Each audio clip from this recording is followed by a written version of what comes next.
Depuis mon enfance, on disait que j'avais une peau douce et parfumée. Mes courbes étaient parfaites là où il fallait.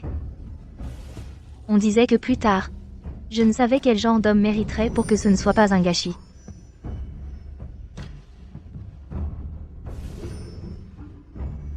Mais étant une fille cadette, je subissais partout l'oppression de ma sœur aînée. Il n'y avait que Xie qui était la seule lumière chaude dans mon cœur. Autrefois, la seule lumière chaude. Il était un lettré déchu. J'ai économisé surtout pour le soutenir pendant 3 ans.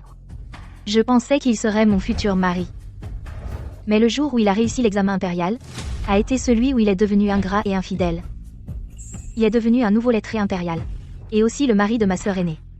Après son entrée dans la maison, nous sommes devenus comme des étrangers. Je fais comme si je ne l'avais jamais connu.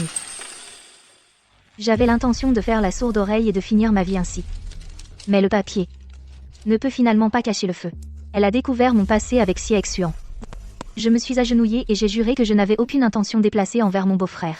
À quoi bon jurer? Tu te balades toute la journée avec ces gros seins devant les hommes, qui n'auraient pas envie de goûter. Alors Shen Ruozao m'a forcé à épouser le général Xiao, dont on disait qu'il était impuissant, le général Xiao. De toute façon, à partir d'aujourd'hui, je ne me laisserai plus manipuler. Quel dommage, cette silhouette de la mariée. Elle aurait pu épouser n'importe qui d'autre. Mais elle épouse le général Xiao pour conjurer le mauvais sort. Le général Xiao, est-ce qu'on peut encore l'appeler un homme? À la bataille de la frontière, il a perdu ses attributs, et il est devenu invalide. On dirait presque qu'il va se marier avec un fantôme.